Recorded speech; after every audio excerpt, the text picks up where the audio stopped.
ایسو چی است؟ اساسیت در ایسو چی است؟ عوارض خطرات بالا بودن ایسو چی است؟ بالا و پایین بودن ایسو چی است؟ تداوی ایسو چی است؟ وقایع آن چیست؟ و به چند طریقه انجام می شود؟ نورمال رنجش چند است؟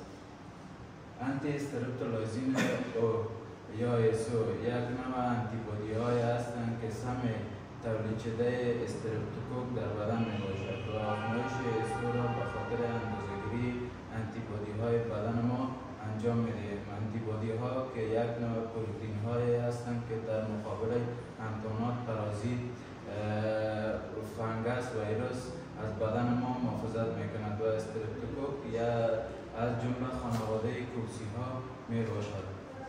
دیگه چی زمان آزمایش استرپتوکوک انجام می شود؟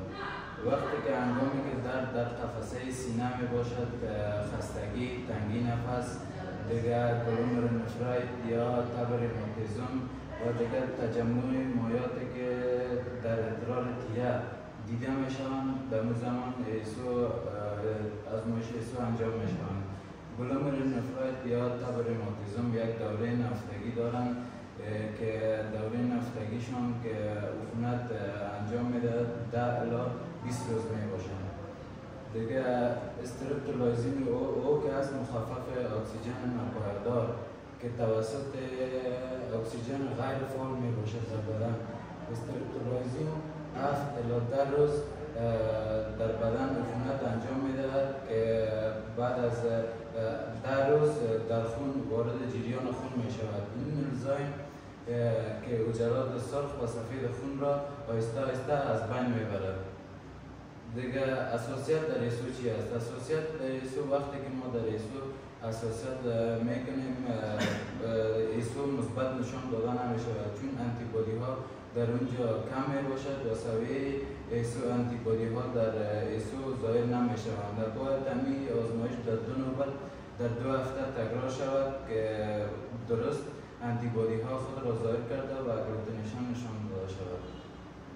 و دیگه عوارض خطرات بالای ایسو که است، عوارض خطرات بالای ایسو که اولش از گلومرونفریت می باشد یا التهابات قلب، مفاصل، پوست و مغز می باشد. دوم التهاب حاد صدمه کلیه، دیگه عوارض مفصل یا مفصلی می باشند. دیگه بالا و پایین بودن ایسو که است، خطرات بالاش که است که استرپتوکوک یا گلومرونفریت می باشد. خطرات پایینش کم می باشد چون انتیبادی ها در این وقت کم شدگی می باشند. دیگه تداویش که است کدام تداوی خاصی ندارد و برای درمان ایسو انتیبیوتیک ها تجویز می شود که مانند پنسیلین و غیر انتیبیوتیک ها. در صورتی که همین عوارض چون روماتیسم قلبی، دیگه بیماری های کلیوی که رخ می دهد باید پیش متخصص یا پیش دکتر مراجعه شود. دیگه وقایعش چه رقم از وقایعش که است از جلوگیری از استرپتوکوک، شستن منظم دست ها، شستن دندان ها، شستن دست ها، استفاده نکردن از وسایل مشترک مثلا قاشق یا مسواک. دیگه پرهیز از افرادی که با گلوندردی مصاب می باشند. دیگه با چند طریقه استرپتولایزین انجام داده می شود. به 2 طریقه در لابراتوارها انجام داده می شود. طریقه اولش که است تیوبی می باشد و دومش که است سرایدی. دیگه نورمال رنجش که 200 می باشد. تشکر از توجه.